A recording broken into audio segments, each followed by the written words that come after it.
be put in jail. And I said, I know it's illegal. I knew it was illegal when I accepted the gift, and I'm glad I took it. And he said, well, you ought to be ashamed of yourself. I wouldn't do a thing like that. And his wife, who said, well, Paul, what about those cigars you take? And his answer was, damn it, cigars don't count. Well, I'll tell you what does count, and that's having people like Alan Greenspan, and I'm very pleased to present him to this audience.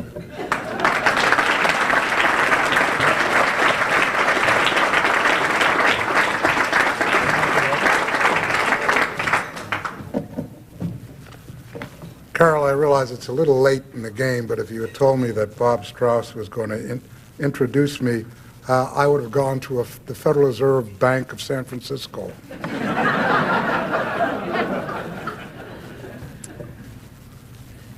Bob is the smoothest smoothie in town. I will tell you, I mentioned to Helen a few minutes ago that when you were talking about, the two of us talking about the budget, I said it was hers. And that she'd better spend it all quick, right like now, because there's not going to be terribly much left. You know, I'll tell you, the reason I suspect that Bob Jimo and Henry Bellman have decided to retire is when they were in the battlefield and in the trenches, they were dealing with terrific budget deficits of 10 billion, 12, 15, and I think what's happened basically is that after a period of time dealing with what they've been dealing with in recent years, they've all ended up with nosebleed and had to decide to leave. So, you know, in a sense, when one looks back at this particular process, it really is quite extraordinary to ask yourself, how did we ever get into a situation in which what we are looking at are deficits which our old friend David Stockman used to say would be $200 billion as far as the eye can see. Well, what I think is extraordinarily interesting about this whole process is that we could see back in the 60s and in the 70s that something extraordinary at some point or other was going to happen, because all you had to do was project the trends that were then evolving in the numbers of the entitlement programs. You knew what the tax base was pretty much, and a little arithmetic very clearly told you that something wrong was going to happen at some point. And you had the sense that everyone was sort of frozen in place. There was very little you could do about it except talk. And everybody did talk. And they talked and they talked, and the deficits got larger and larger and larger. And then something quite unusual occurred. The talk really began to get serious, and it became serious at the point this committee came together and Henry Bellman and Bob Jimo became co-chairman of a group of individuals who began to say, this is very dangerous for this country. It took a very long while to develop a general view that evolved here, and while Henry and Bob really ran it, that whippersnapper Carol had a few things to do with it herself, as I recall.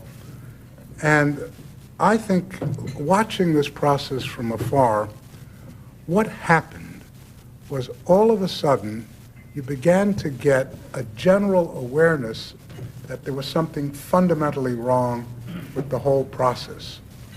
The trouble earlier is that the way you got around it is you never thought about it. But when you begin to basically keep pounding home time after time what the outlook is and what the inexorable forces of budgetary programs are, people begin to recognize that there is, in fact, another generation out there, and that we're loading up a system which cannot continue.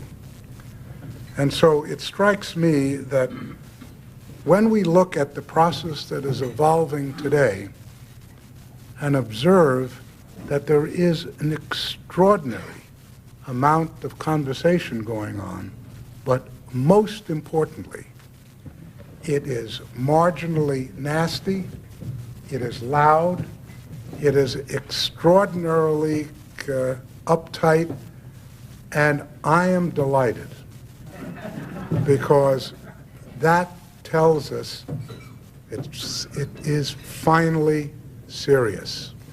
There are real things involved here. And when you see on C-SPAN people looking across the aisle from one part of the House to the other, and you see these darts going by, what you recognize is that we have finally come to grips with the problem. If it turns out that everyone becomes pleasant, cordial, accommodating, you better start to worry. It means that the process is on its way down. But I don't think it's on its way down. I think we've crossed the Rubicon, so to speak. It is very difficult now to reverse what is fundamentally a growing awareness that this is no longer tolerable.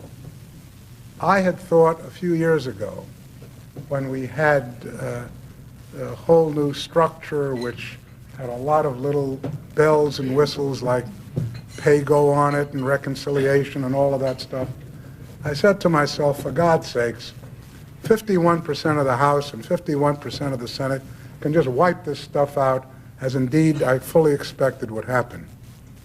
But it didn't happen. And the reason it didn't happen is it became politically increasingly obvious that to be in favor of budget deficits was a kiss of death. The third rail of politics is rapidly moving away from Social Security to budget deficits, and as a consequence, you very rarely see anything which resembles somebody saying, let's eliminate pay-go. And these effective processes really come from ideas. And these ideas, to a very large extent, originated here. And as a consequence of that, if we venture to see, as I suspect we shall, that these deficits are finally reined in, that we do indeed see balanced budgets in the years out in front, and we do indeed see solutions to some of the entitlement programs, which we're all concerned about in the 21st century. If we do indeed see the standards of living of the next generation beginning to expand and be able to take advantage of increasingly sophisticated technologies, it all started here, because there's nothing like an idea to carry the day. And in that, we have to thank Bob Jimo and Henry Bellman, who essentially sat in the early stages of this process, were confronted with an extraordinary degree of indifference and marginal disdain by a lot of people in this town. But they prevailed, and they are retiring at a time when victory is out there to be seen, and the real victors are the two gentlemen whom we honor this evening, Senator Bellman and Congressman Jimo. We wish you all well, and I hope that whomever your successors are can even remotely come close to what you two gentlemen have done for this country.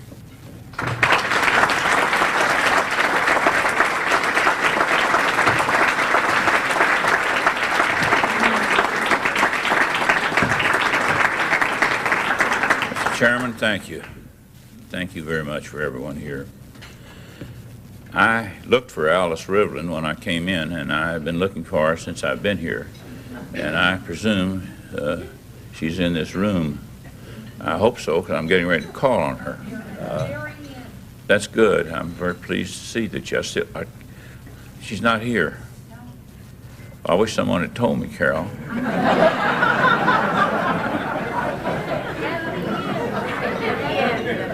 Oh, she'll be here at the end. All right. Well, I was hoping maybe she wasn't going to be here at all, because I would say a few more words. Anyway, since I look forward to presenting Alice Rivlin when she arrives at the end. In the meantime, I want you to meet a fellow who must have the safest congressional seat in America. You notice the various chairmen aren't here tonight, nor are many other people on the Hill here tonight. But one of them here is Marty Sabo. And he's the only one of the few I know that didn't have to rush home to start campaigning to hope he might get back here. You got to be awful confident, Marty. And as good as you are, it's for good reason. And it's a great pleasure to present you.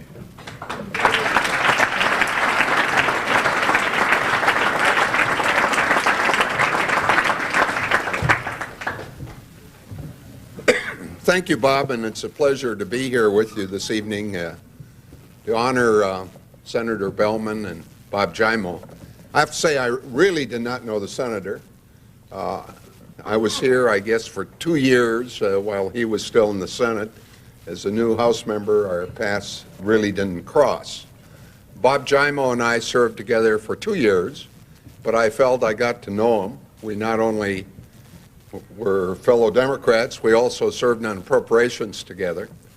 And over the years, had many contacts with Bob and appreciated his contribution as a new member of the House, somebody who, when I was here, and I came in '79, which was Bob's last term, and his last term as chairman of the Budget Committee. I think all of us who arrived from state legislatures tried to figure out what this Budget Committee was and what they did. I came out of the state legislature. I'd been Speaker for 6 years, and Speaker basically did what the Budget Committee did, or tried to do, except we had our budgets in balance. And I look back and try and remember those first 2 years as trying to understand this system.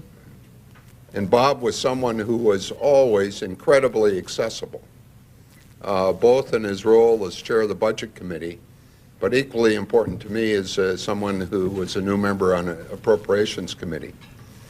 But when I think back of the numbers, they were so dramatically different. They were in double digits, the deficits we were looking at. We were subject to all the uncertainties of the economy that we have today. But in terms of the basic size and scope of the deficit, they were so much different and so much smaller. And Bob and to Senator Bellman, we could use some of your wisdom today as we struggle with this problem. I'm going to visit with you tomorrow, so I won't get into any of my judgments on where we are. Sometimes, frankly, I think that the person who has more to do with what happens to us is Mr. Greenspan, but as interest rates go up and down, but that in part is in response to what we do. And clearly, as you look at what's happened to the federal budget, I think back in 1979, the interest cost probably would have been 8 or 9% of the federal budget. Today it's 14, 15%. And that's lots of resources available, not available, for funding programs that many of us think are important. I am not sure how we resolve the differences this year. They're deep, they're fundamental, but they're important. I see my friend Charlie Stenholm here, and Charlie and I have been on the same side of a budget all year, which I still think is the best proposal around. the coalition budget. We have a basic operating principle that if you're going to balance the budget, you should balance the budget and not dig holes deeper with tax cuts while you do it. Sometimes we have discussions about new and old Democrats. I'll tell folks, I'm such an old Democrat. I'm probably an old Democrat where controlling health care costs was a Democratic idea. And we tried to do many of those things in our state legislature close to 20 years ago with some success. And I think with part of the reason that part of the country with lowest health care costs today is Minnesota. And at the same time, we have quality care. But at the same time, we have to deal with those issues with, I think, the sensitivity to needs of people that somebody like Bob Jimo represented, and I'm sure Senator Bellman did too.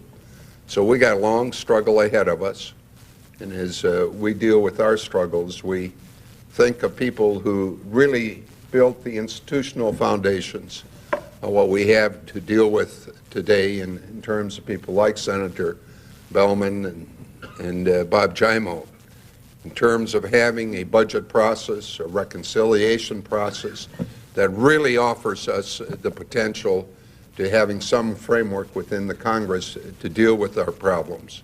I think unfortunately right now that legislative process is breaking down and we're sort of operating in an ad hoc manner. I think that may help, may hurt. I'm inclined to think it hurts.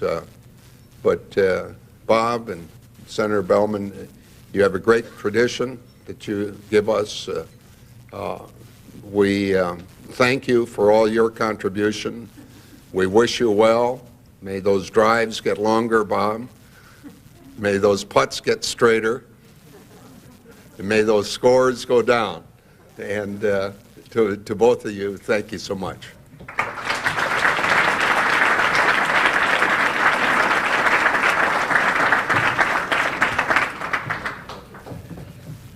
I want to pause for a minute, if I can, to say to Helen Strauss, Helen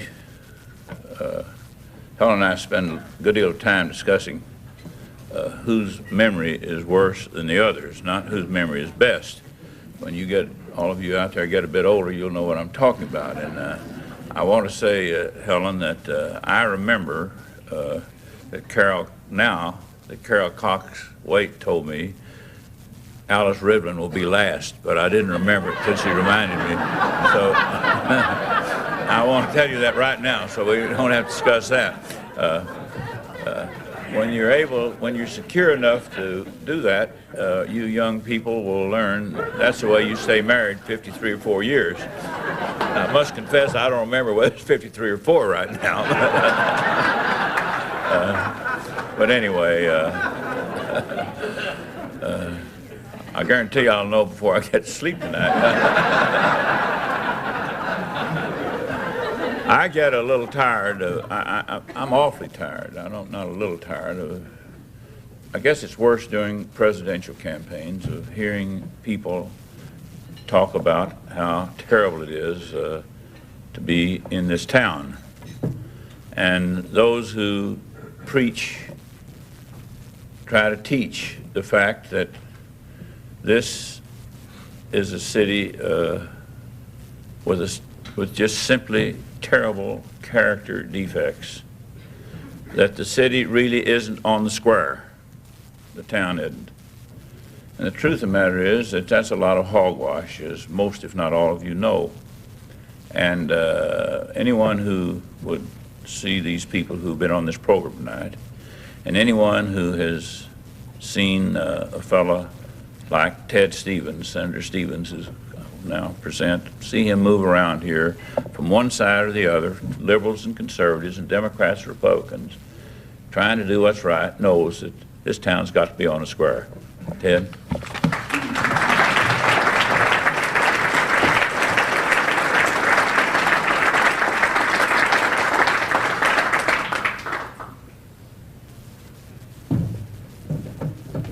Thank you very much, Bob. I'll tell my wife you were good to me for a change. Appreciate it very much.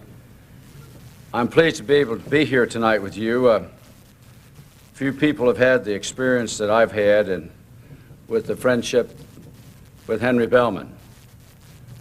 When Henry and I came here together, there wasn't a spare suite so that the number 99 and number 100 senators in the new class were either left to sort of sit in the hall or in the basement or to share a suite. And we started off together, had never met one another, but we shared a suite in the Russell Building for almost a year. And we did it in a nice way. We put ourselves in the middle, and his staff was on one side, and mine was on the other. And Henry, we got along pretty well with that small staff. And as the years went by, we got to know each other better, and our wives became very close friends. And I did some traveling with Henry. I remember going to Vietnam with him. I remember going to Saigon with him. And I got to know him then as a Marine captain, going back to look at, I meant Saipan with him, as he looked at the beaches of Saipan and told me how he had come in on those beaches as a Marine. And I also remember that trip very well because we went over to Yap. We were just talking about that at Yap. Bob, we saw some Peace Corps fellows there who decided to go native. The trouble was they were about 5'11" to 6'1", and they were just they had never been in the sun before, and they were wearing those sort of loincloths. I told Henry they looked like a couple of overgrown baby boys that had still trying to wear their diapers. Henry laughed the whole time we were there. But I'm really here to talk about him as a member of the Senate, as our first budget chairman. I distinctly remember the time that Henry came back to me and told me that he had had some information given to him that indicated sometime about 2012, about 1/3 of our population would be retired, about 1/3 would be too young to work, and the 1/3 that was working would have the responsibility for the children, obviously, but they were not going to accept the responsibility for those who were retired. In other words, he says, they're not going to pay for your retirement. You better do it yourself.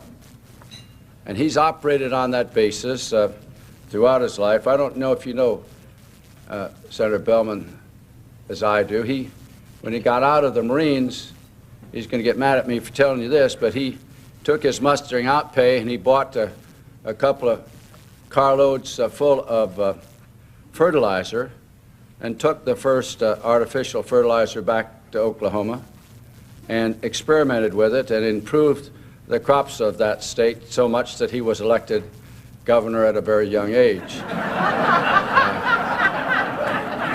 You have to think that one through, but as a practical matter, he knew what he was doing, and he set his mind to do it. He set his mind not to stay with us too long, but while he was with us, the 12 years he was with us, I think he probably left more impact on the Senate as an institution than any man who served just the 12 years. As chairman of the Budget Committee, as ranking member of the Budget Committee, he would have been chairman if he had run for re-election. He certainly could have been re-elected in 1980. But he left a mark on that committee and has been very instrumental in this committee that you are all part of. I'm an appropriator and have served on the Appropriations Committee my whole time, practically, in the Senate. And we, for a long time, were very disturbed with the beginnings of this process of budget control because we knew that you could never control the budget by just controlling appropriated accounts. And it took a committee like yours to broaden this perspective of everyone in the public sphere to look at entitlements and targeted tax benefits. And you have done that. There is no argument anymore about the line item veto. It would not apply just to appropriations and to knocking out portions of appropriations bills and we will pass it this year, I believe, and give the president the line item veto. It will apply to increases in entitlements, and it will also apply to targeted tax benefits. That would not have been possible that we had reached that point without an organization such as yours. So I really, Carol, I'm delighted you gave me a chance to speak about my good friend, and he has been a wonderful friend. Many people don't realize what you realize if you read your program, that after having been governor, came back here and served 2 years, he went back to Oklahoma, took a position as an appointed position in his state government, and then became governor again.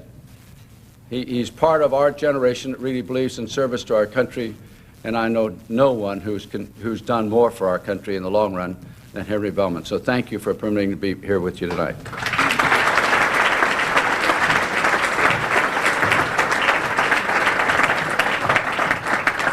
Senator, thank you. We're going to get a bit out of order tonight. Instead of my asking Carol to say a few words before we begin to bring the evening to a conclusion, Carol, if you would permit me to, I would call on you now, and you can say your words, and then we'll see if Alice comes later.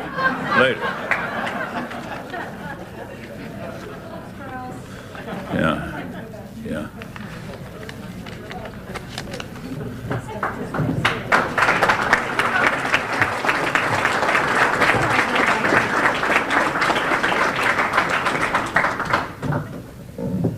First off, I may owe an apology to my very dear friend Alice Rivlin.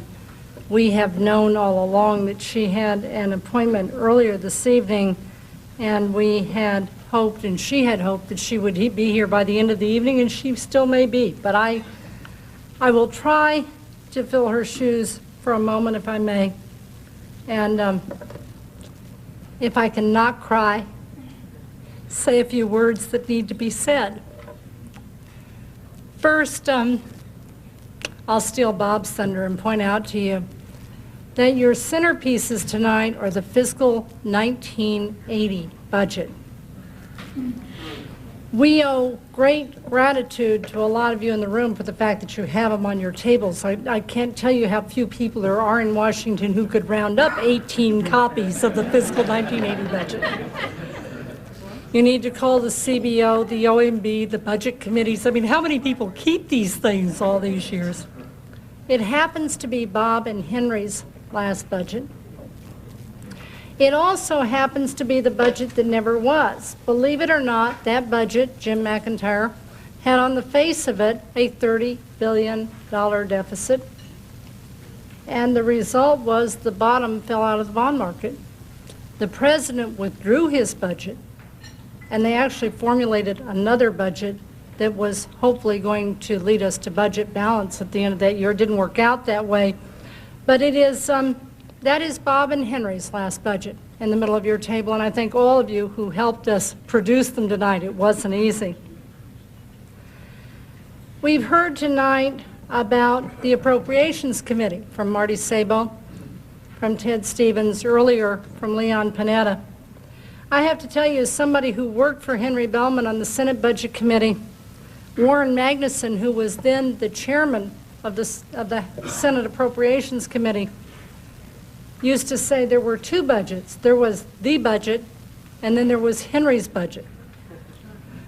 The budget was the president's budget. The congressional budget was Henry's budget. The appropriators weren't real happy with Henry's budget because it had limits they had to live with, and that was not always real comfortable. And for those of you who wonder why we have functions in the budget and departments and different things in appropriations, I think Henry would tell you that if they had been exactly the same, we would never have survived. We used to have to find ways to make what Senator Magnuson had to live with somewhat different than what the Budget Committee had recommended and Congress had voted for, because he wasn't about to be dictated to by another committee. It was as simple as that. Forget that Congress had voted for it.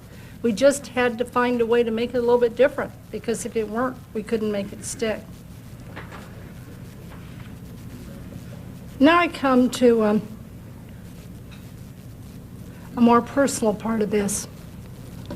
And I have to say to you that in many ways, tonight is for me a tribute to the old Voice Network. We live in the capital of the free world. People here have real important jobs. Many of them have very impressive titles. A lot of them make very significant contributions to the world in which we live.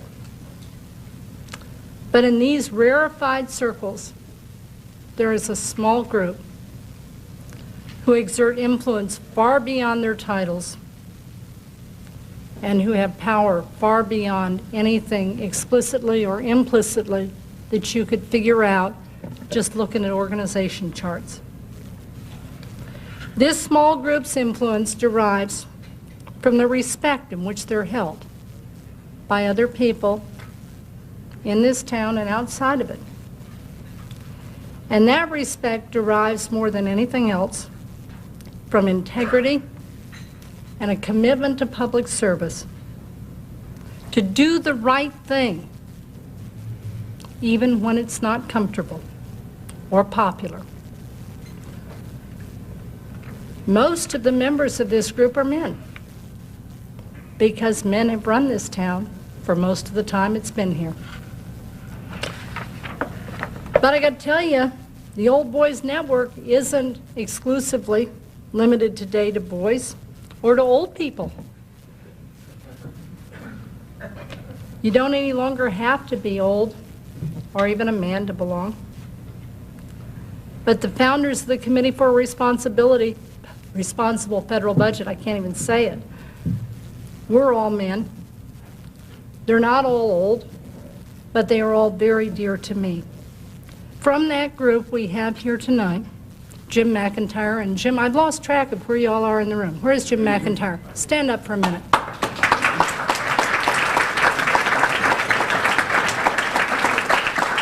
Howard Moskoff. Without Howard, we wouldn't have been an office, we wouldn't have had any help, we would have been all by ourselves at the beginning. Elmer Stotts.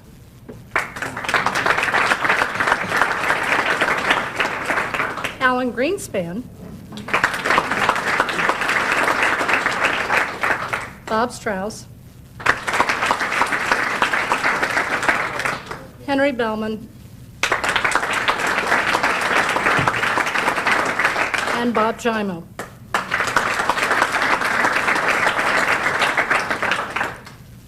I got to say to our new co-chairman, Bill Frenzel and Tim Penny, we are very fortunate that you've agreed to take on this task.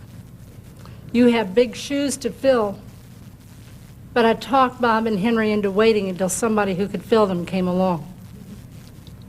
To our other board members here tonight, Led Ashley, Jim Cooper, Henson Moore, Bob Kerr, Rudy Penner, Charlie Schultz, we need your support more than ever. And finally to Bob and Henry, you may be retiring, but don't you for a minute think we're going to let you go. We hope you'll keep coming to meetings. If you do not, we'll find you. We take very seriously the title of senior advisor. We want your advice.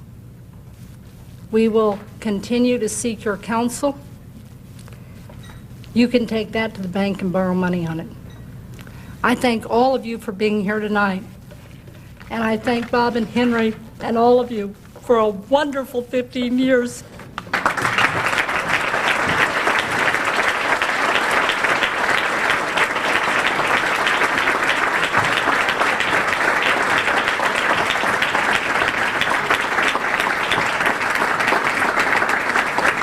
Carol, you may not have to be old, but it helps. You just finally outlived the so-and-sos. There's nothing left but you. I now take pleasure in presenting to you, without any unnecessary introductions, our two new co-chairmen. And well, Penny and, where is he? There he is. Penny, where's Frenzel? He's back there. Bill, will the two of you come forward? Bob, Yeah. you've done a good job, and so have all the others on the program. And I just want to explain why you're here. Other than one Civil War hero, you were the oldest living American person person we knew older than our retirees. That's right. And Tim and I, although he will speak for himself, want to add our voices to the tribute to these two men who have created an organization and created a momentum that makes our job a piece of cake. Thanks to both of you.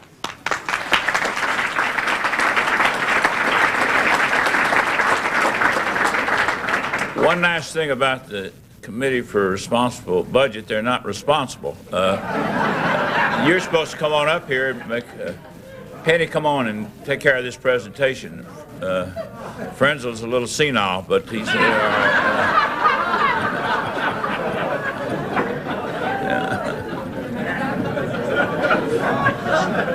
You're supposed to star now. I'm speaking from the back of the room. Get out of the way. You stay nearby, though, please. I'll get out of the way. Okay, I've done my thing. Yeah, you have done your thing, so now I guess it is my turn. Although I think you left more here than you intended to leave. This looks like seating charts for this evening's program. We do have a presentation to make to our two outgoing chairmen, and we do so with great thanks and admiration. You are pioneers in the Congress in the area of deficit reduction, leaders back when the Budget Act first was implemented, and you brought us through those first difficult years when many of your colleagues didn't want a budget committee. Then in leaving Congress, you did not leave public service, but chose to continue your leadership by helping to organize and lead the Committee for a Responsible Federal Budget. Bill and I are tasked this evening with the responsibility to make these presentations for you, and I think I'm free to announce what this is all about. When Carol said that we take the roles of senior advisor very seriously, she was not kidding. Represented, that's not in the box, but is it in the envelopes? Represented in these envelopes this evening is a certificate that gives you instructions to run the fax machines we will be putting in your homes. And with that, we would ask that you come forward and accept from us plaques which you can display on the wall near your fax machines, as well as the instructions and another certificate in appreciation for your years of service to this organization and to the nation. Would you both come forward, please?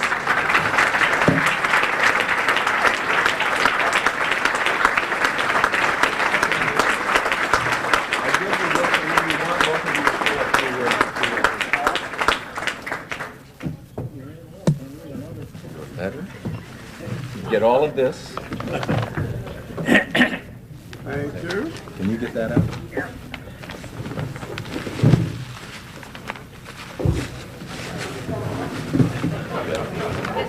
You are, sir. Thank you very much. Join us again in thanking these two gentlemen as they make their presentations. Please do. Please do.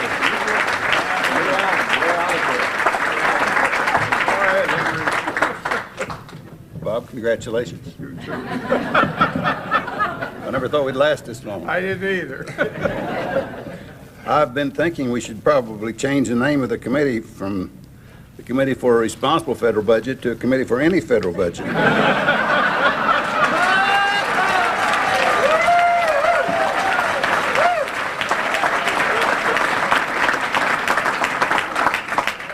So I'll leave you with that charge.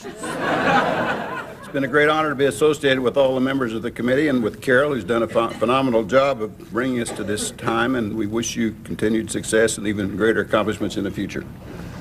Thank you.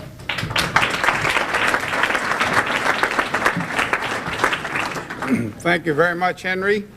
Ladies and gentlemen, it's really wonderful to be here tonight and to see so many old friends I'm grateful, I'm appreciative of all your kindnesses and your good wishes, and look forward to future meetings together. I do want to just briefly pay tribute to Carol, who has done a magnificent job. You know, it's 15 years ago. It seems like just yesterday, but it's 15 years ago. Ed Muskie was leaving the Senate because he was made, what, Secretary of State? Henry Bellman was leaving the Senate as ranking minority member, and I was leaving the House, along with Abe Ribicoff. Both of us had decided we'd had enough and we were going to leave. Carol and Wendell Ballou, who's here somewhere tonight, and I and Henry used to speak about the need for this kind of a committee, basically to educate the American people. Now, we all know about budgets today. They're constantly in the news. We wish sometimes that they weren't as much in the news as they are. But 15 years ago, they were not. And particularly among the Conoscenti, they weren't understood. And among the news media, they weren't understood. And the idea was to have some sort of a committee that would educate, broaden the scope, make people understand, because we sort of foresaw what was coming in budgetary issues in the United States. And I well remember, as if it were yesterday, a dinner meeting which we had in the Senate dining room. Henry, you recall, you and I, Carol, you were there, and I believe Wendell Ballou was with us. And it was then that we decided that we needed this kind of a committee. Well, we got the committee, and we got Carol. And I got to tell you, Carol, you've done a magnificent job. You're the big